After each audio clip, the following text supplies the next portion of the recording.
Deep Threat Sports Network fans, welcome back. Hey, it's been a crazy week for all the members of this podcast group, but we're here tonight and we're going to get our review episode going. It was a great week 3 of college football. Great games all over the place. Was really excited to talk about this week. Bryant said too, I said, hey man, we've had a pretty hectic week. Do you want to kind of just skip over the review or do like a quick gloss? And he said, no, I've got some good stuff for this episode. So we're going to give you a review episode tonight and our preview episode tomorrow, Thursday night. That is going to be the one you don't want to miss too. It's going to be a jam-packed episode as well. It's a great week 4 slate. Bryant, how we doing, brother? Pretty good, man. Pretty good. Looking forward to another great week coming up in week 4 for some good games, and then diving into what we saw on Saturday of last week as well in this show. A lot to talk about, in my opinion. Yeah, I felt like Saturday night, every game that was on, it was a good football game. I was like, holy hell, this is an unbelievable football game. Then on the other screen, unbelievable football game. And they all just kind of came down to the wire. It felt like that all day as well. So on this episode, you know how we do things by now. If you follow us, we have our dog of the week, our near misses, the They Gone segment. We added those two this year. We kind of like doing those, just try to bring it to light if there's a game that we're not going to dive too deep into. That way we still at least shed some light on it as to what happened. And then obviously our main game review, and then our quickie segment. And then we're going to do a rough look at segment review, and then we'll get out of here. And then tomorrow night we're back at it again with the preview episode. So, Bryant, let's go ahead and kick right out of the gate, our dog of the week. And our dog of the week this week is Mario Craver from Texas A&M. So, Bryant, I'm going to let you tell me and the fans a little bit more about Mario Craver and why we chose him this week. Yeah, Mario Craver, big-time game against Notre Dame there in South Bend on the road. Boy, this guy's got some wheels. I tell you what, he is elite with the ball in his hands. 7 receptions, 207 yards, and a touchdown. Seemed to appear every time they needed a big play. And when they needed a big play, he would house the thing. So I think this was pretty obvious. We had one other guy in contention, but we all kind of came to Mario Craver for our dog of the week. Pretty self-explanatory if you saw the game. He was the player in that game for A&M for sure. Yeah, I like what I saw from Mario Craver a lot so far in that game and this season, man. Like, he has proven to be a difference maker with the rock in his hands. He seems to get open early and often in the football game. Kind of a security blanket for Marcel Reed, it seems like, almost at this point. And it's a, hey, man, chuck it down there. Mario Craver's open somewhere. So like what I'm seeing from him. Bryant, real quick, too, if you have this pulled up, why don't you go ahead and give us our near misses this week? Near misses, we got 4 games. Some we'll talk about in the review this week. A few of the rest we will not. First game we have is LSU 24-10. We'll dive into that a little bit more later, but near miss for LSU, and they easily could have lost that game. Next one, Ole Miss, Arkansas, 41-35. Ole Miss won that game. Back and forth almost the entire game, at least from what I saw. Shootout, to say the least, and Ole Miss snuck it out there at the end. So props to them. Arkansas can play, but just not quite enough to beat Ole Miss. Next game, Texas, UTEP. Texas won the game 27-10. This has been talked about all over social media. Arch Manning's a bust. That Texas isn't very good. This don't know if I buy that 100% completely, but they are struggling, especially on the offensive side of the ball. So UTEP isn't a bad team. They have a former 5-star as their quarterback, but this is the type of team that Texas should, easily beat by 4+ touchdowns. So near miss there. And our last one was mind-boggling to me. Iowa State at Arkansas State in Jonesboro. Iowa State only won 24-16. Didn't really pay a whole much attention to that game, at least until I saw about late in the third quarter that Iowa State was only winning by like 3. And I texted Colin. I said, Iowa State, what's the deal? What's going on, man? Shoot. So I kind of started tuning in, and they pulled away there at the end, but I don't know if they were looking ahead or what. Jonesboro, I mean, that's not a hard place to play whatsoever. Butch Jones, I guess, knew how to scheme up a good game plan against Iowa State and try to win a game, and he dang near did. So near miss for Iowa State down there in Arkansas. Yeah, that football game to me, man, unbelievable. And to kind of preview what we have tomorrow a little bit, tomorrow night we do our first top 25 for DTSN. We wait a couple weeks. We don't like getting out there too early. If you follow us enough, you know how we feel about the top 25 so far in the preseason bias that it comes with. So we like to wait until we gather our own data to make our top 25, and that'll be out tomorrow night. So make sure you're kind of looking for that too tomorrow night. And why we waited too is because we saw something like this in Iowa State this week, who kind of laid an egg against Arkansas State. I mean, there was a point in time where I thought Arkansas State might actually get it done. So glad what we're seeing there so far. And on the They Gone segment for you guys, we have 2 games this week. Vanderbilt 31 knocking off South Carolina. And let's not forget, this is our segment where a ranked opponent goes down and we see Vanderbilt take over South Carolina. We'll talk about that a little bit. Obviously, South Carolina has had some injuries in that football games. Some guys get ejected. And the other They Gone game we have from this last week in week 3, Georgia Tech 24, Clemson 21. We are going to go into detail in that football game, probably go into detail as to what in the hell is going on with Clemson, Bryant. This football team right now seems to be reeling a little bit, and it does not look good for Clemson. But we will save the rest of that for when we get to that football game. But before we get to that, you know what we like to do now on the review episodes as well. We're going to come at you real quick with our Heisman standings as it sits right now. On this list, as you can see here on our YouTube channel that we're throwing up, this is from FanDuel. This is FanDuel's top-ranked guys right now, odds-wise, to win the Heisman. Front runners, Carson Beck. Then you have John Mateer, Dante Moore, Jeremiah Smith, Gunnar Stockton, Marcel Reed, Julian Sayin, Devin Dampier, Joey Aguilar, Garrett Nussmeier, Jackson Arnold, Thomas Castellanos, Drew Aller. Bryant, tell me real quick, if you had to throw a flyer out at this point, we're going to do this every week. You know, who is the guy right now that you'd be buying some stock in that you think has a chance to go win the Heisman at this point? Personally, I think I'm going to stay towards the top on this one. I'm not really going to take a flyer. I think I might take a favorite. I say my pick right now is probably John Mateer. Personally, I think he's playing the best, one of the best quarterbacks in the SEC, at least from what we've seen in 3 weeks. Other than that, there's some flyers, maybe a Devin Dampier. Marcel Reed looked good, but I don't really see it. I don't know, man. There's a whole lot of question marks with almost every one of these guys. So I think John Mateer is probably the best on this list as it sits right now. I'm with you on the Marcel Reed situation, right? I think he won a big football game, right? That's why he flies up this list. He looked like he did some good things. I feel like he missed a lot of big-time throws, but we'll talk about this a little bit later too. He stepped up and made some big-time throws when the team needed it the most, so I like that. I'm actually going to go a different direction than you on this one, and it's not far down the list. It's Dante Moore. I think what I've seen from Dante Moore so far is really, really good, and we kind of had some mixed bag expectations on what we saw from Dante Moore kind of coming into the season. And we look at this Oregon team, and he's doing big-time things. Now, he did cost us a book it segment this week by kind of throwing an interception on the 1-yard line. But outside of that, Dante Moore's looks really good. I'm with him, the John Mateer thing. Here's my one thing with John Mateer that I don't like. We have a comment come in. Mateer, that dude was dead in the water a few weeks ago. Yeah, there was some situations around his name that did not look good for his football season this year. But here's my situation with John Mateer a little bit, Brian.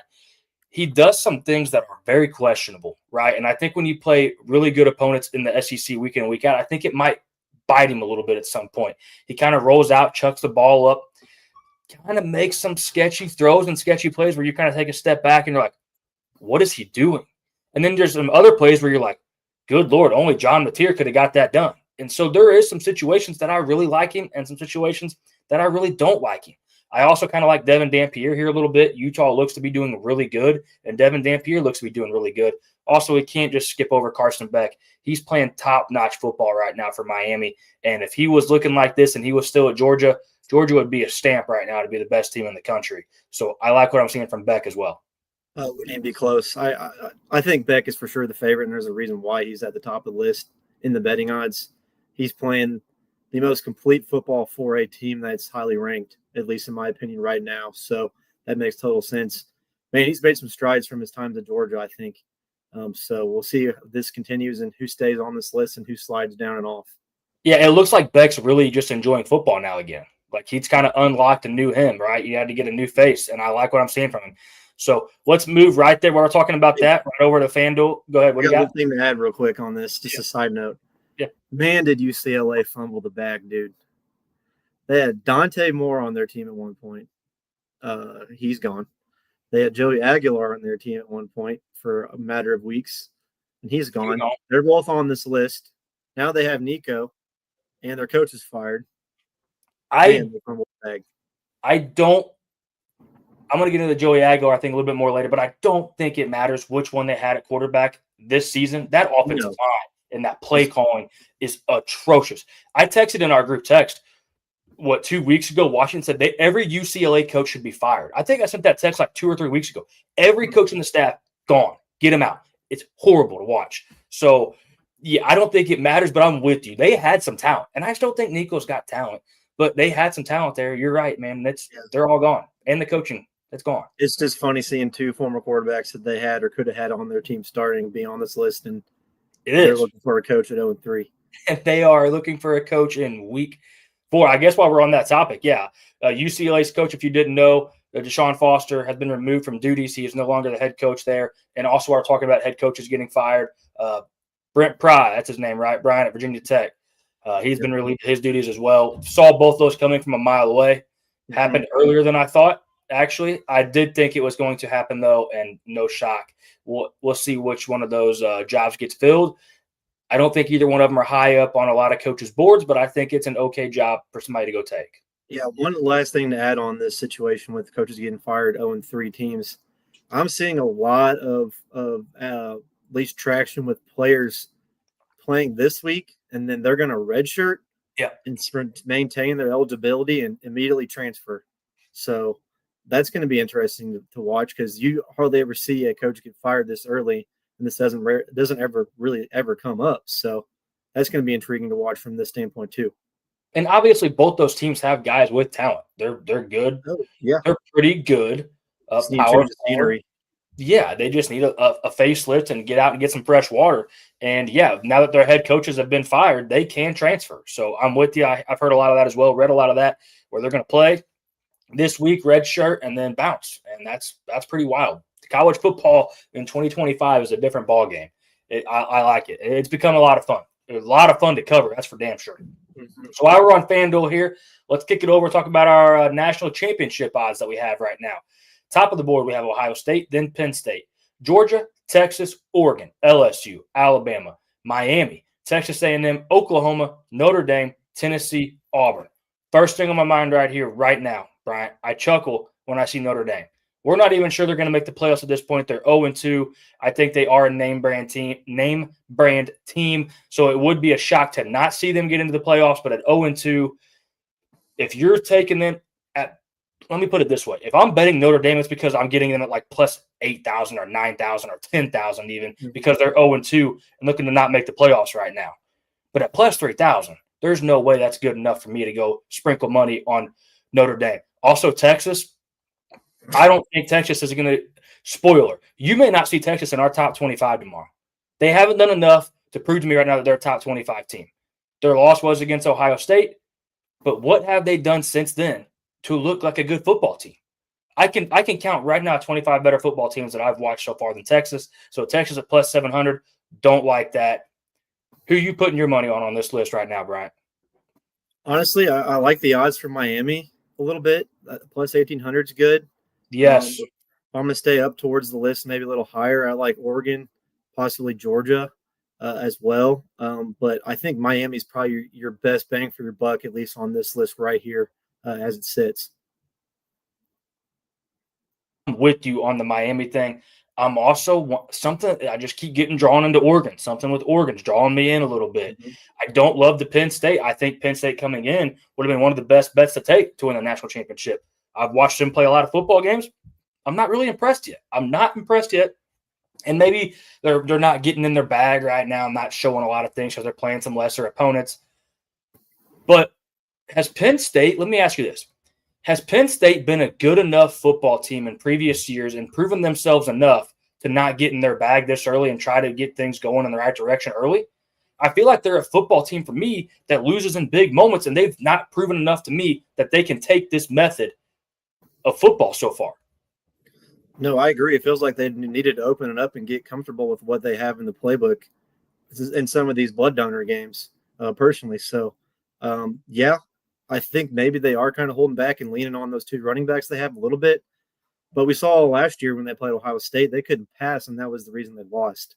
They don't have Tyler Warren to throw the ball to every play anymore. So you'd think they'd kind of open it up a little bit and get some reps against some teams you're going to beat.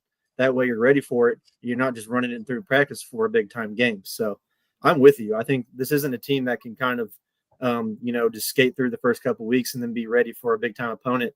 So we'll see if that plan plays out well. But as history tells it, I don't think it will. They're waiting too long, man. This is where they're going to get caught on their heels. They're waiting too long. They can't try to roll out their system when they go play a real legit opponent, because this is how you get knocked on your heels. You haven't done enough with your track record to prove to me that you can take this route. That's why I get a little hesitant right now with Penn State. I think the talent is there, obviously, and Drew Aller does have plenty of experience. But I'm with you. I'm going to stick around the Oregon thing. I'm going to stick around Miami. I'm not in on the A&M thing yet. The Notre Dame thing's a joke to me. I don't like Auburn at this point up there. I don't like Tennessee. But this also tells you how wide open college football is at this point, and I love that. We will get into that some more tomorrow with our top 25 on the preview episode. All right, Bryant. That means it's showtime, my man. Let's go ahead and get into the main reason that we do this episode. Let's get into our main game review. And the first game on the docket that we're going to come to you with is one of the best college football games I've watched in a while. It's up there, I should say. It was a really good football game, especially this early on in the season. And that's Georgia 44 at Tennessee 41. Georgia wins this football game, goes to 3-0. Tennessee loses this football game, goes to 2-1. Tennessee came out like a missile, man. They came out, and this was like a totally different approach from Tennessee. But we see this offset in this football game. Tennessee gets up early, can't hold the lead, they blow it. Georgia comes back and wins.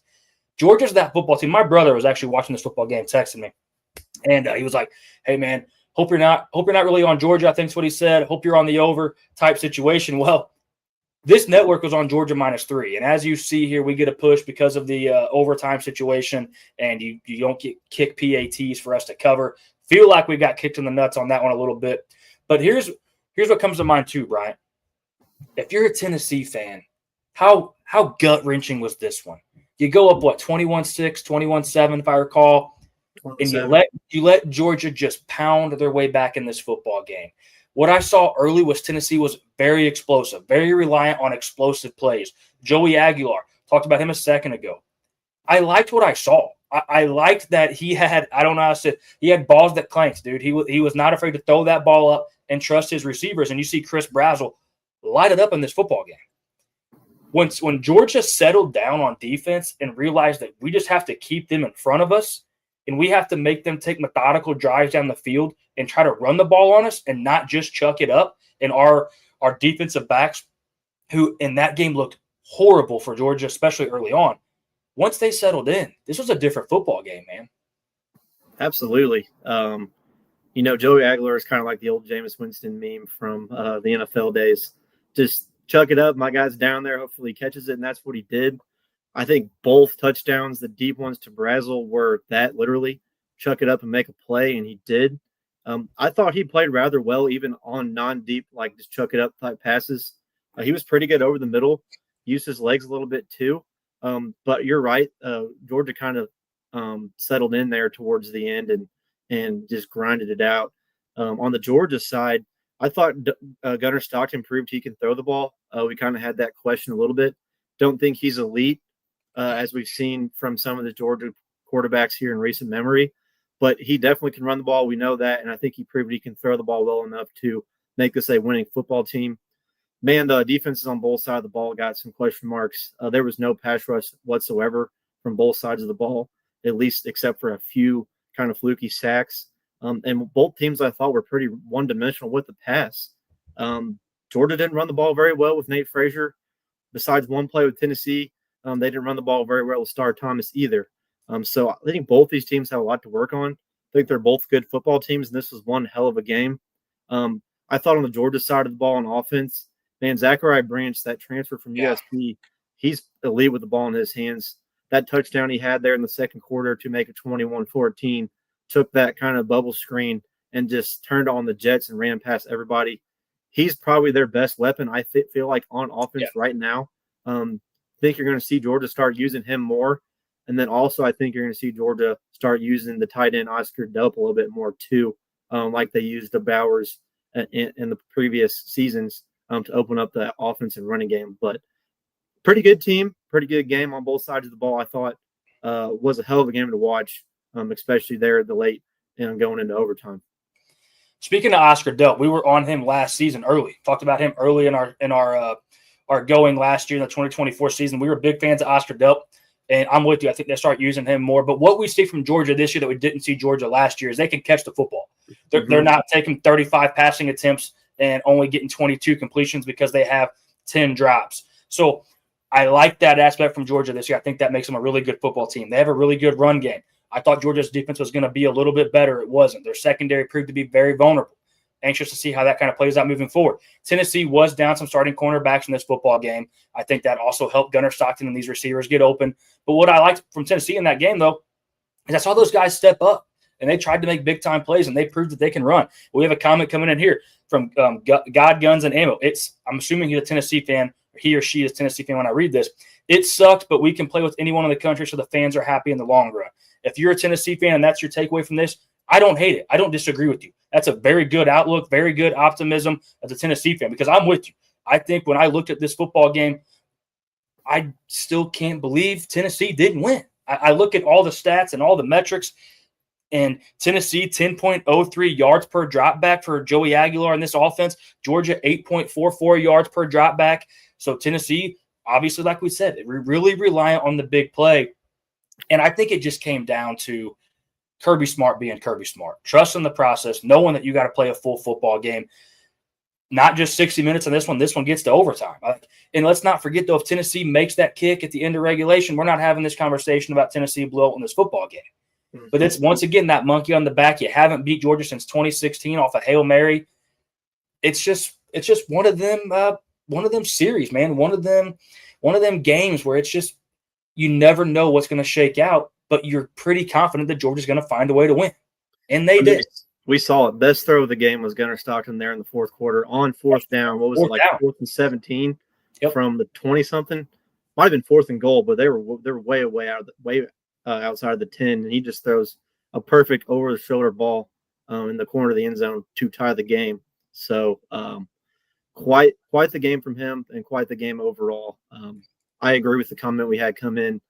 I don't think Tennessee fans should hang their head. I think this shows that they could play and be a good team this season. So I think they have a good future to look forward to here the rest of the season.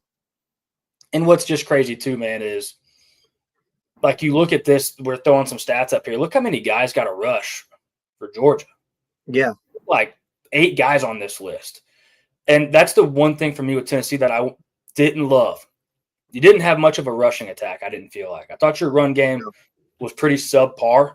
I think you're going to need that moving forward. But we see a lot of offense here, just a good football game, and high-quality opponents for one another. Great environment down there in Knoxville for Tennessee in this football game. So this was a really, really fun football game, and hopefully it's a sign for more matchups that we get to talk about throughout the season, because these are when it's fun, man. Anything else on this football game? I'm good. I was looking at these stats. Tennessee better clean it up. They took a lot of penalties. That was one thing that stuck out part to me too. Of it. Yeah. But they tend to always do that, it seems like, with how fast they run on offense, getting holding calls and false start, stuff like that. So we'll see if they can clean it up. That might have been, that could have won them the game, honestly. Absolutely. So. Absolutely, man. But nothing else. All right. Great football game. If you didn't watch it, hell, go back and rewatch it. It's worth to watch. I highly recommend that football game. The next game that we're going to talk about is another absolute banger that was on the slate this weekend that came down to the wire. Came down to one minor mistake, really, Bryant. Texas A&M 41, Notre Dame 40. The holder, Tyler Buck. How do you not – it was a good snap. How do you not catch the hold, get it down for the kicker, for the PAT? This game goes to probably overtime, or it's a different situation. Even after that, when he rolled out, if he would have done a little better pass, I mean, he is a quarterback. That dude was wide open in the end zone, man. He could have had a 2-point conversion off of that, and we wouldn't have had this conversation. But, yeah, you got to get the snap down. It was perfect. It was all him.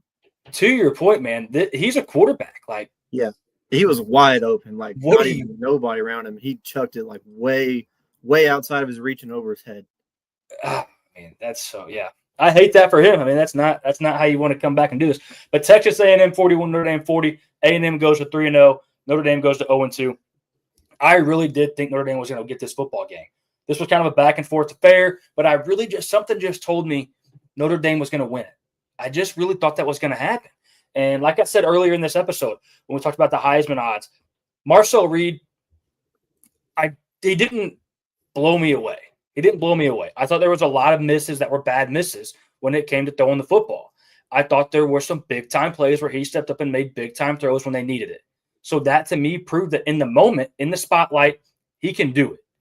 But when it comes to routine stuff, it wasn't great. But what was great was our dog of the week that we talked about earlier, Mario Craver.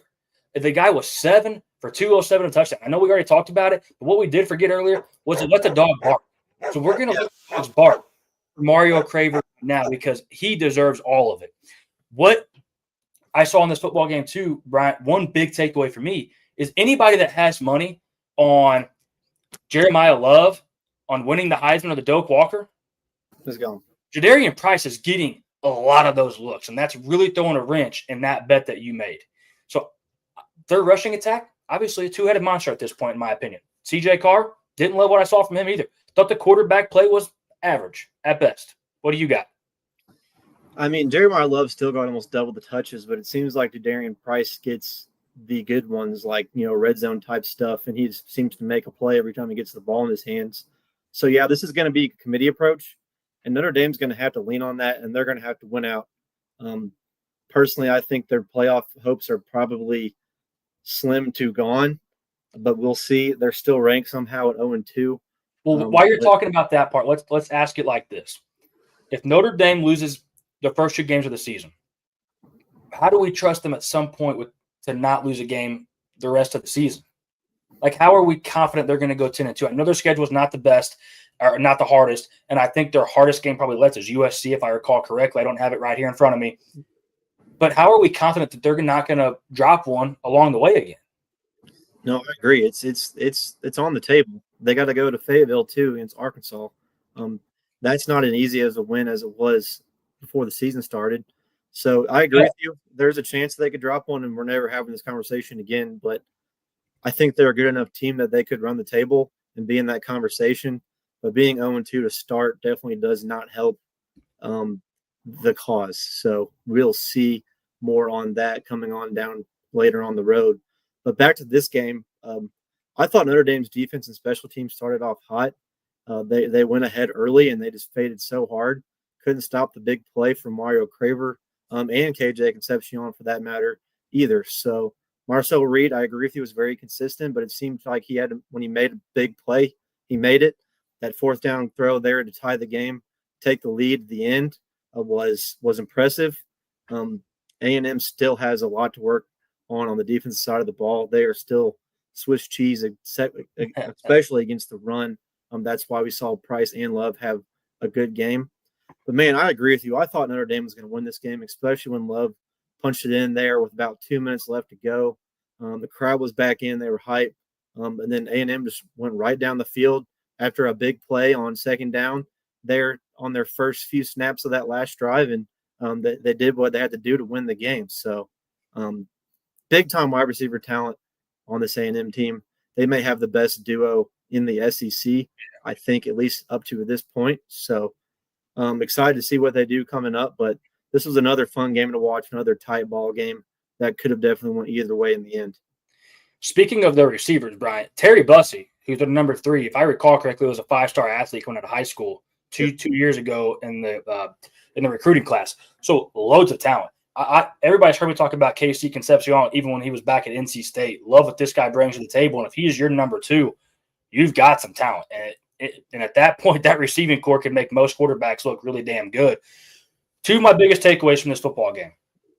Texas A&M loves explosive plays on offense, and Notre Dame's defense, to me, is not what we thought it was.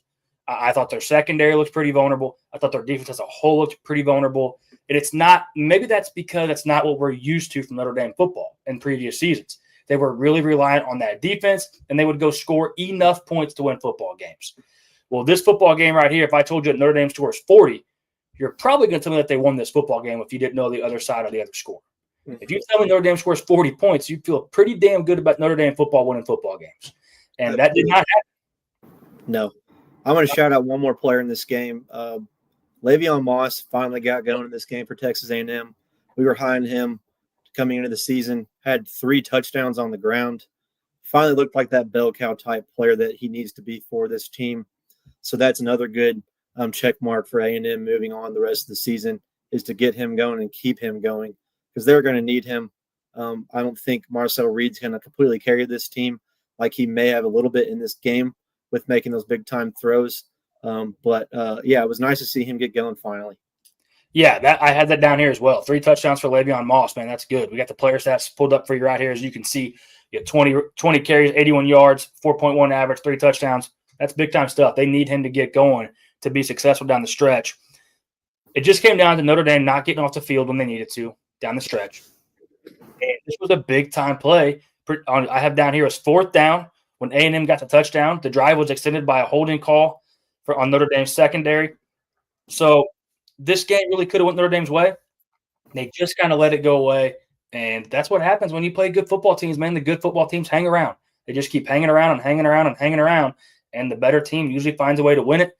Like we said early in this preview on this game, it came down to a really bad fumble, I guess you would say, botching the ball on a hold from their ex-quarterback at Notre Dame, and it cost them the game. It really cost them the football game. Anything else on A&M or Notre Dame? Nope, you're good. Okay, that's once again great football game in week 3. I mean, we had plenty of good football games to talk about. So the next one that we're going to move on to is another situation where I felt like the better team in the game may have actually lost the football game, other than one blundering stat. And the football game that we're going to talk about now is Florida 10 at LSU 20. Do we really need to – it's on our main game review, so we're going to. But if I just told you that DJ Lagway threw 5 interceptions, do we need to talk about anything else? Really? No, not at all. I'd have been like, oh, they lost by 40. Is it time to have a DJ Lagway conversation? Absolutely, Colin. That dude is I'm going to say that dude sucks. Like, he is not good. Like, he's bad. Bring it out. Hey, he made like three good throws in this game. I mean, those 5 picks were triple coverage, easy linebackers just hovering beneath the routes and right to him. I mean, he looks like he wouldn't even play in like FCS. I mean, yeah, he's a great athlete, but he cannot throw the ball. He does not read a defense. He looks on his first look and just throws it there and hopes the guy catches it. And if he's triple covered, he's still throwing it. I mean, 5 interceptions, dude. When's the last time you heard of a quarterback in a game like this throw 5 picks? I think I'm not going to say that happens often because it doesn't. But I think it can happen in college, right? But where I'm going with this is when you have such hype around a quarterback, it doesn't happen with that guy. Like, correct. DJ Lagway's hype was unbelievable, a Heisman hopeful. And, dude, it was bad. I'm not ready to write him off because I think the talent is there. This might be one of those situations where he needs a change of scenery. Florida fans probably don't want to hear that, but, dude, there was a situation where I was like, damn, you maybe could bench his ass. Like, yep. He rolled left across the field one time and threw it all the way back across the field to the right. That is you just don't do that. You learn that in Pee Wee football if you're a quarterback. That's just what you don't do. It was really, really bad performance from DJ Lagway.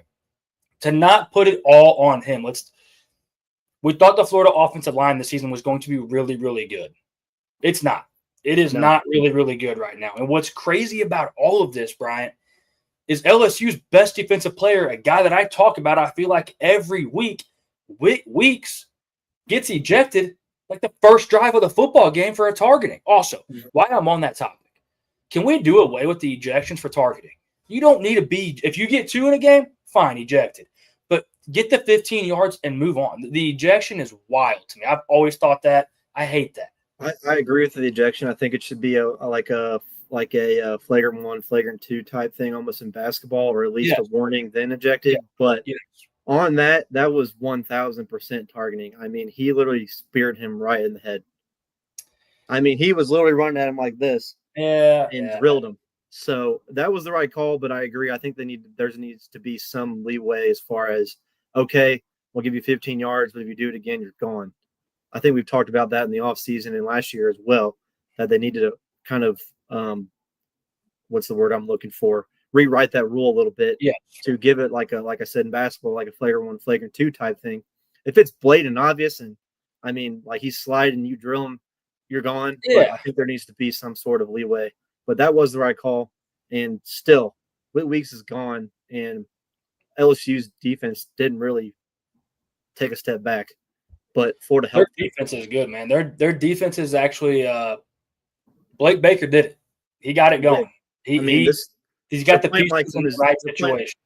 They're playing like the Mizzou defense we saw with him in 23. They're locked down on the outside. They force everything to the middle. They don't get beat deep, and they just play and fly to the ball.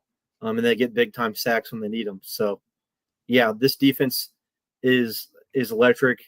And personally, what I saw on the offensive side of the ball from LSU seems like they're going to need to lean on them a lot more to win football games, because I am not impressed. And you saw on the post-game press conference, media was like, man, Brian Kelly, they were asking him, you didn't run the ball very well, neither did you pass the ball very well. And he got mad. Like, he was pissed. He was yelling at him. And they were valid points. I mean, you didn't run the ball very well. Nuss didn't look very good. Only had 1 touchdown and 1 easy interception. And there really wasn't a big-time play on offensive side of the ball from them, besides maybe what the heck's his name? Let me pull up those stats. I got them zoomed out a little bit here. Anderson and Xavier Thomas had that touchdown.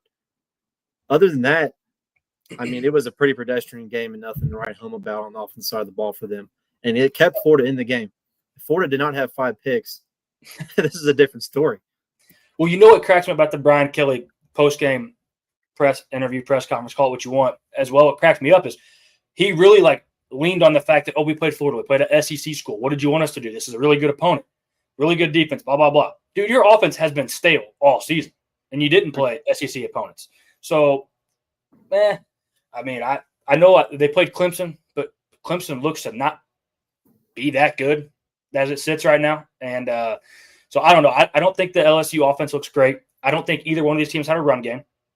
I know Durham in this football game had 93 yards, snapping 6.2 a carry, and that is really good. But I don't think the run game as a whole for either team is very good, Florida or LSU. Yeah. And what I think I was reading some things this week. Nussmeier might be a little banged up, I think, is kind of what I'm hearing a little bit. I can see that. And that makes a little bit more sense, because I wasn't overly impressed with Nuss on this football game either. This is a guy that we're hoping to see go maybe 1-1 in the draft as the quarterback, because he does have the potential. But you see him go 15 for 27 in this football game. Not great, because I don't think Florida's defense is that great. I'm really anxious to see the direction that Florida goes here shortly. I think the leash is getting shorter and shorter and shorter in that situation. I don't think LSU's a top 5 team like most people are thinking right now. I think there's a lot to be desired for both these football teams right now, Brian. Yeah, Florida, I think, is they're treading water, and they're barely ahead. Their head is barely above water. On the LSU side, I think the only reason they're still up there is because they're ranked high in the preseason, because we have not seen anything besides Clemson. That game was nothing to write home about either. They can't run the ball. They cannot convert third downs. Nussmeier is pedestrian at best at throwing the ball, at least it seems like right now. So they got a lot to work on, but at least they got the win. If you'd have told me before the game that the game was 20-10, I was like, man, I bet that'd be a pretty good football game. But it was not. I would have much rather watched the last 2 games we talked about every day of the week, and even the next game we're talking about. So it was still a good watch. It was just a lot to be desired. Correct. There was a lot of meat left on that bone. Do you think, last thing on this football game, do you think the Lagway situation and how bad he's playing is falling back on all of the conversation and topic around the Napier situation? I think it's part of that, and part of it I think was his lack of preparation in the offseason, being injured. I think That is part of it. That's probably actually the majority of it. He's a player, it seems like, needs reps and needs reps on reps. And when you're doing them in the game, he just makes mistakes. And then there you go, 5 picks. He's not playing well. The offensive playing calling isn't the best. They're not putting him in the best positions to make those easier throws and get them going either. So I think it's a combination of a multitude of things, but I really think it falls on him not being prepared with being injured all offseason and fall camp. Actually, the last thing I want to say before we go off this Florida team, they're a lot better on paper in the skill position than what they're actually putting out there as well. I don't see a lot of the receivers getting tons of separation. I don't think they're true difference makers. I don't think they have a true go-to guy when the going gets tough. So I think that's also falling back on Lagway and hurting him a little bit as well. Yeah, so, I think Jaden Ball's the only guy that looks the part a little bit. Yeah, but he's a running back. I mean, you're not going to be able to throw the ball to him every time, and he was your second biggest receiver in this game. So a lot of question marks that are not being answered. He would have been the biggest receiver in this game if that long touchdown didn't get called back. Correct. On a holding call. Mm-hmm. The last football game and the main game breakdown that we want to talk about is another one with a team that has tons of question marks around it. And you hear their coach in the news this week talking about how if you want to move on without me, good luck. I've been a winner here. I'll go win somewhere else. And that is Clemson 21 at Georgia Tech 24. Clemson falls to 1-2. Georgia Tech goes to 3-0. Bryant, first question I'm going to ask him this. Can Georgia Tech win the ACC? Oh, I think it's on the table for sure. I think they have the quarterbacks that's playing with the most confidence and the most heart right now. Their coach just seems to be able to scheme for any team they play. Jamal Haynes is a really good running back, and their defense is playing at a high level. So I think it's definitely on the table. And we saw it in this game. They played toe-to-toe with Clemson, and it was close the whole game, but they made the plays they needed to do. Had to make a late drive there in the end to get that walk-off field goal. But, I mean, personally, if it wasn't for Brian Wesco on Clemson's team, this game was not even close. No, I'm with you. Brian Wesco's a problem, dude. He's good. He's really, really good. Best. He's proven that he can be a true number one receiver. Oh, yeah. One thing that I saw – Sorry, go ahead. Oh, you're good, buddy. Go ahead. I think Clemson is missing Antonio Williams a lot right now. I think it shows. They kind of need to spread the ball around a little more to open up all these good guys they have on paper. This is another paper talk. At least we were hyped on them all off season. They're just not producing. But I think in this game, Clemson kind of shot themselves in the foot early with that missed field goal and the fumble. Georgia Tech capitalized. Klubnik made way too many mistakes, couldn't convert their downs, and then they couldn't get the run game going, at least at the time when they needed it. So credit Georgia Tech. They're one scrappy football team. Ever since we saw that game last year where they went to 7 or 8 overtimes with Georgia, I mean, these boys don't quit at all. They just play hard for Haynes King. They play hard for Brent, their coach. I mean, they're just they're scrappy. They're a team that you don't want to see on your schedule. That you don't want to play them. You don't want to play them because they go out there with balls that clank and nothing to lose. They don't care. They do not care. And Haynes King does not care. The whole stadium on 4th and 1s and 3rd and 1s, the whole damn stadium knows what's coming. It's going to be a Haynes King. The ball's staying in his hands. And they still can't stop it. It's amazing to me because he's not like Jalen Hurts big out there. Like he's not a freak athlete. He's just getting 2 or 3 yards every time. He's not a freak athlete, dude. The guy just has more will than anybody else on the field that he's going to get the job done. And that's what it takes. And that's why you see Georgia Tech have success. One thing you talked about, 2 turnovers for Clemson in this football game. Both of them on Klubnik. A fumble early in the football game that cost them, an interception that cost them. I think if I'm a Clemson fan, I'm panicked. Here's why. We've seen Clemson not be all that good against winning football teams in the last 2 or 3 seasons. They beat teams that aren't good. They kick the shit out of them, and then they struggle against the ones that are good. And I think a lot of that is Cade Klubnik. I'll be the first to admit it. I got by Clemson this season. I got got by Clemson. I fully, for some reason, bought into all the hype, bought into all the research, bought into all the players, all the first-round talent on defense. And I'll give the defense credit in this football game. This was one game where they finally looked to step up and kind of get it right, and their offense let them down. Cade Klubnik kind of let them down. Also, they kind of had a run game in this football game. We pull up the player stats right here. Yeah. Randall finally had 80 yards. We talked about how they had no run game. Well, he kind of gives you somewhat of a run game and rips off 5.3 a carry with a touchdown. And then your pass game sucks. Like, the pass game just sucked. Cade Klubnik was not good. I'm sorry. And I got by Clemson. I got by Dabo. I believed into the hype because they finally found it at the end of last season. Thought they would build on it. Thought the defense would really backbone this team. And I thought Klubnik would take the next step and go be a Heisman hopeful like everybody talked about. Mm-hmm. I was wrong. Yep. If I'm a Clemson fan, the only thing I can hold on to maybe is Clemson, like you said, got going in the second half of the season last year. Can they do it again this season? But they kind of put themselves in a bad spot. They're going to need some dominoes to fall on other teams to be able to make some noise and possibly get into the playoffs. I don't see it. I think this team's playing worse this first half of the season than they were last year. Yes. So I don't see that happening. But, man, they got so much talent. I feel like I'm still getting got by this team. I know. But there's a lot of question marks, and I just don't see what the answers are. Klubnik's just got to play better. That's it. I guess it wouldn't completely blow my mind if we look up at the end of the season and Clemson's 9-3, 10-2 again. It would not blow my mind. No. But the way I see it right now, too, it also wouldn't blow my mind if I look up and they're 8-4 or 7-5. Absolutely. There's a high variance here, and Dabo's got that. One thing that Dabo actually does do that's good is I was fixing to say he's got to keep these guys bought in, but he does a good job of that. He can keep them motivated, lie to them a little bit, and say, "Hey, yeah, we're still going to get into the playoffs." I guess it's possible.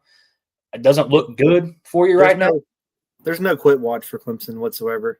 I don't think so. Like we've seen some other teams, I think, are quit watch. Don't think that's going to happen there at Clemson, but they got a lot of work to do, and they pretty much have to win out. Here's a stat for you that would, if I told you this stat, you would tell me right now that you thought Clemson won this football game by probably 2 touchdowns. This was an outlier stat. Clemson ran 16 plays in the middle 8 minutes. Georgia Tech only ran 3. And what that means is the middle 8 minutes is the last 4 of the first half and the first 4 of the second half. Dude, if I told anybody that had really good football knowledge that Clemson ran 16 plays compared to Georgia Tech's 3 in those middle 8, it would be like a no-brainer. Like, oh, well, they won this football game by 2 possessions. Or at least they got it back and won the football game by a possession. I don't know, man. I don't know what Clemson needs to do. It really, truly comes down to Klubnik just has to be better. Yeah, it's not like they're shooting themselves in the foot. I mean, they played a clean game as far as penalties were concerned. It was just they're a good coach team. I mean, how many penalties did they have? 2 for 25 yards. 25. He just can't sustain drives, and it seems like to make the offense run like it should. But maybe they get healthy a little bit, getting Tony Williams back. Wesco keeps playing like he does. Finally get Randall going, and he takes care of the ball, and we'll see them there making some noise at the end of the season. But that's a bunch of ifs. There's a lot of ifs there. They did go 7 for 12 on third down. Pretty damn good. Their drives just stall out. But all the credit in the world to Georgia Tech and their coaching staff and Haynes King. This is a team that deserves it, man. They're hard-nosed. I love watching them play football. They're a team that you have to enjoy watching play football, in my opinion. I thoroughly enjoy watching them. They play knockdown, drag-out football. Yeah, dude. They are what you want. Like, if you want to cheer on a football team and you don't have, like, a whole lot of strings attached, that's the team to go do it with. Anything else in this football game, Brian? I'm good. All right, well, you know what that means. It is one of our favorite things in the world. It's time to move on to the Quickie segment. And the first game that we have on the Quickie segment this week is the game that I'm going to take myself. If you're new with this here, the Quickie segment is we do a quick hitter real quick. We've been in this already for 50 minutes, so we know that we've had your time for a while now, and we appreciate that. While you're here, like, subscribe, hit the alerts, tell your friends, tell your family, make a comment. We're live here. We can see your comments, throw them up, answer all your questions. But the Quickie segment is one guy goes, gives it to you real quick. This football game, South Florida 12 at Miami 49. Not a good football game. Kind of what we thought Miami would do. kind of thought South Florida would do. They're 2-1 now, but they have 2 great wins, 2 top 25 wins when they played them. Miami was on to 3-0. Miami looks to be a damn near a world beater at this point. A really good ACC front runner. Carson Beck looked pretty good in this football game. Did have a turnover or 2, but I'm going to say it right now. Miami has arguably the best lines of scrimmage in the country. They arguably on both sides of the ball. Really damn good. They do a really good job of protecting Carson Beck. They have some really talented skill position players. And to be honest with you, Bryant, I took more away from Miami in this football game than I did South Florida, just because I think Miami did what they needed to do to kind of not really shut the South Florida situation down, because I think South Florida is still really good, and Byron Brown's a really good quarterback. But Miami just did what they needed to do in this football game. So that's my takeaway on this. More from Miami than I did South Florida. Bryant, give us your football game. Next quick we're talking about is Vandy at South Carolina. Absolute blowout. Vandy won 31-7 in Columbia, South Carolina. Truly team effort by Vandy. I mean, not really an individual player stood out other than Pavia because he's the quarterback. They just did what they needed to do and stuck to the game plan and was consistently putting up points. On the South Carolina side, you saw Sellers get injured with an apparent head injury in the second quarter, questionable to play this week because of it. Then Luke Doty came in. He's got some experience playing, but he's not Lenora Sellers and couldn't get anything going at all. South Carolina could not stop them. Could not stop Vandy at all. And then you saw it kind of boil over there in the fourth quarter. And then Dylan Stewart gets ejected. So this game was never really close. And Vandy looks to be like the real deal. And South Carolina may be a little bit overhyped, good on paper type situation coming into the season and moving on to week 4. Yeah, absolutely. Couldn't agree more. The next quick game that we're going to talk about here is Arkansas 35 at Ole Miss 41. Arkansas falls to 2-1. Ole Miss moves on to 3-0. Lots of points like we expected in this football game. Both are pretty damn good teams. The one thing I'm talking about the most is Trinidad Chambliss. What a name. All I could think of was Trinidad James the whole time, like all gold, everything. The whole time I'm watching Chambliss out there dominate. And I'm telling you right now, what I saw from him, dude, as a passer and as a runner of the football at the quarterback position, Austin Simmons might have some competition. Mm-hmm. This offense looked to be humming with Trinidad at the quarterback position. I really like what I saw from Ole Miss with Trinidad there. I could say that name over and over again. It never gets old. Go Trinidad. Hope we see him more. Also, on the flip side of this, Arkansas is a pretty damn good football team. They can get a lot of good teams on any given night, and I like what I saw from them. Taylor Green, one of the best quarterbacks in the country, in my opinion. Honestly, what I think Arkansas struggles with is the talent on the offensive side of the ball around Taylor Green. I don't think he has real difference makers, so I think that's going to get them down the stretch a little bit. But we talked about that earlier, dude. When Arkansas and Notre Dame match up, we talked about this actually like in June. I think I made the bold take that watch Arkansas. That's going to be the game that Arkansas wins on their schedule against Notre Dame. Mm-hmm. I'll stand by that right now. And I think Arkansas is a pretty good team. But Ole Miss with Trinidad at the quarterback position looks to be really damn good. Obviously, Austin Simmons has some talent too. So both pretty good football teams here, to be honest with you, Bryant. Yeah, I think Arkansas just needs to get something going else besides Taylor Green running the ball. That's all they got. Passes that they're doing. That's all they have. That's all they got, man. We have one more quickie game that we didn't have down the docket, but I made this here late in the evening. You know why I want to talk about this football game, Bryant? Because we had Pitt -7 on our Book It segment this week. God, Eli Holstein played good, didn't he? Oh, my goodness. Pitt loses the football game 24-31, and my Lord, did Eli Holstein look to be an absolute problem. Goodness gracious, son. I thought higher of you than this. I cannot believe this happened. Pitt they were up 7 late. No, they're up 10. Up 10 late. Was it 10? Yeah. Was it 10? 10. With like 5 minutes left in the football game. And West Virginia comes back, ties it, and then goes to overtime and wins it. Dude, this was bad. This was a bad beat. This was a bad loss for Pitt. It was a worse loss for Pitt than it was a bad beat for us in the Book It segment. I mean, you see Marshall, the quarterback for West Virginia, goes out like 2/3 of the game, and like they're throwing out like different quarterbacks every quarter trying something, and West Virginia just hangs around. Just hangs around. The their best player got hurt for the season. Yeah. The only reason I don't talk about this is because Holstein just kicked us right in the ass. That's all. I mean, I'm going to leave it at that nicely. They should have had 4 touchdowns more than what they did. Oh, I mean, this game should have been high 40s to 21. I was losing my mind when me and you were texting about this game, dude. Every 2 seconds, I'm sending another text like, this is just the most unbelievable shit I've ever seen in my life that I'm watching right now unfold in front of me. It was horrible. It was horrible. It was embarrassing. It was absolutely embarrassing. Well, talk about embarrassing. That takes us right into what we want to talk about. That was embarrassing, and that was our Book It segment this week. We we're trying to find it. We had so many of these. I mean, right there, like we're on the cusp. I know that's how sports betting goes, but dude, at some point it's going to go our way.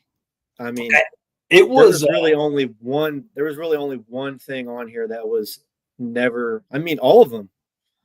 Let's just go through them and we can discuss them. Yeah, we're going to go game by game here. But what's funny, too, is I have some buddies that follow our Book It segment pretty closely. My brother being one of them, and texted me, and he was like, dude, you guys are taking bad beat after bad beat after bad beat. And let's just begin right here. We were 3-6-1 this week. 3 wins, 6 losses, and a push. Our push, we talked about earlier, Georgia -3. Well, we pushed because you can't kick PATs in overtime. So that's why we pushed in that football game. That's why you buy the hook. That's why you buy the hook. That's a prime example right there why you buy the hook. We preach that every week when we give our bets out. And, we're 14-17 on the season right now. Not great, not awful. We're going to get it right. Brian, we were like, what were we last year? I forget now because we kind of turned the page. I don't remember. 87-75 or something last year. Yeah, we were 83-72, but I remember after week 2, we were like 8-17 or 8-16. So when we're going to get hot, I have no doubts. Clemson -3. Clemson was up 2 points to 3 points late in that football game, kind of let it get away. That was one I felt like was there. Illinois 26, that's a win. That was never a doubt. Washington State, North Texas, never a doubt. Thank you, North Texas. They absolutely dominated that football game. What happened to Washington State? They were there. John Mateer and their offensive coordinator or their coach have left. Boy, you see them at Oklahoma. They're bad, like bad. Bad football team. Pitt -7. We just talked about that. Disgusting. Thanks, Holstein. Appreciate you on that one for kicking us in the ass. USC -20. This to me was a layup. I felt really good about this one, and USC just honestly dicked around. They just dicked around, Brian. They just dicked around. So loss on that one. UConn -9. They lost. Just lost it in overtime. We were up to Delaware. They were up 7 late and just lost. I watched this. People are going to think I'm crazy, but I watched this whole entire football game. I watched the whole UConn and Delaware football game because it was actually pretty entertaining. And UConn settled in and looked really good there for a while. And just lost, man. Whatever. You had them by 7 late. Piss it away. Auburn, South Alabama. Dude, we had like 45 points with a lot of time left. Early in the third quarter, I was like, oh, this is going to be cruise. And they didn't score another point. Davenport for South Alabama, the quarterback, they drive down the field, turns the ball over inside the red zone, and that was it. No more points after that. That Auburn just sat on it. Whatever. Houston -4. Hey, we'll take that one. That was a layup. This is the worst one for me right here that I want to talk about.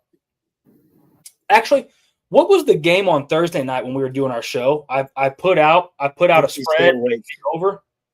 What was it? State Wake Forest. Yeah, both of those hit, of course.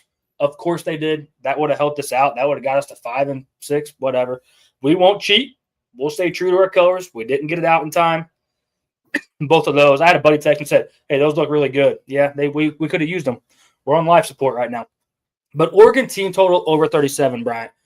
I have never in my life, I don't think, been this mad at a bet. Oregon had, was it 32, 33 points, whatever it was. They were 34 to 10, 7. Okay. So at the time, it was 31 going into the fourth quarter. At the end of the third quarter, they had the ball driving, probably 35-ish yard line. Thought this was for sure going to hit. You and I were like, okay, we got one. There's the one we need to turn the page. We're back. Dante Moore throws an interception on the 1 yard line. Northwestern football. Northwestern goes for it inside like their own 10, doesn't get it. And what do we see, Brian? We see the second team offense for Oregon trot out onto the field. Yep. Okay. Oregon really good position to still score a touchdown. Surely they can still play bully ball enough to go get a touchdown out here and cover for us against Northwestern. They don't. They don't. They kick a field goal. Then there's their 34 right there. They get the ball back in good field position again at some point. Nothing with it. Third out. Take a delay game, we'll punt it. So that whole fourth quarter, dude, was just grueling. Like every time I saw a minute go by, I was like, "Oh my god, we're gonna get a pick six or something. This is gonna hit still." And then Northwestern houses a long 90-yard touchdound. Yeah, I think that hit the over and covered the spread. Yeah, and Oregon was like, we just kind of need to kneel this one out and get some yards and go home. And we lost. So that one in the pit game stung the most to me. Those were horrendous. Yeah, right here. Ron comes in with a comment. We could do all-time bad beat. Yeah, you're right. That when we saw the second string offense trot onto the field, I was melting. Besides maybe Clemson game, we had 85+% chance of winning every one of these other ones at some point late into the game. The Oregon one, the Auburn, South Alabama, UConn up 7 late, USC dominating a football game, Pitt up 10 late. Yeah, and dude, every single one of those should have. Yeah, you're right. Probably had an 80% chance or better to hit. At some point, you think it's going to swing our way eventually. I'm hoping. Our texts were so funny, dude. We just kept texting. We just got to have a ball bounce our way one time today. One time. And how many times did I text you just a one-word expletive? dude. Probably like 100 times. The F word was a frequent flyer. Frequent flyer on Saturday. Because we'll get them back this week. We'll get them back this week. Our 3 wins were never. Houston was a sweat for a little bit, but the other ones were just, man, they were layups, dude. So we didn't have a ball bounce our way to get us a win. We just had balls bounce the other way to get us losses over and over. So I'm with you. I don't feel bad about it. I'd bet, looking at it now, I would truly bet every single one of these the exact same way, except I know more about Clemson now where I would completely eliminate them from my bet sheet for the rest of the season, I think. If we mention Clemson again in the book it segment this season, don't take that one. We need to have a ban list. Clemson's on it. Even just teams like Eli Holstein is banned. Yes. Clemson is banned. Oregon's second string quarterback is banned. Banned. Yeah, dude. We need to have a ban list. South Alabama, Davenport, the quarterback for their banned. Yeah. Auburn, Hugh Freeze banned because they just sat on it. It's we're only going to have 20 teams left that we can bet on. What I was the most pissed about too is our team total bets are usually really good, and Oregon that one still gets me going. But I think that does it for us on this episode on the review segment. Bryant, do you have anything else before we get out of here? No, I think I'm good. All right, so you know what that means. Hey, make sure you're liking, subscribing, telling your friends, alerting so you see when we go live. As you saw tonight, we kind of pop in and go live here, get you an hour of good information, good review, good stuff right here. Tomorrow night's episode is going to be a banger. We're going to have our top 25 for the first time this season. There's tons of really good football games to preview for the week. Hopefully no one's with us tomorrow night. I don't think we'll have Dave tomorrow night either. I don't know if we'll have Bryant. You may end up just having me. If that's the case, we're still going to get it all to you. We're still going to get you tons of information. And the Book It segment will be here. If you want to fade us, I get it. But I'm telling you, we're going to get it right before it's all said and done. So you can follow us on YouTube, Apple, Spotify, all at Deep Thread Sports. On X at DT_sports_. Facebook, Deep Threat Sports Network. Hey, Tristan coming in here. Never stop thumbing, baby. You're right. We don't quit. The bets don't quit. We're still going to be thumbing the bets, slinging some cash. Hey, that's Bryant. I'm Colin. Until next time, buddy. Peace.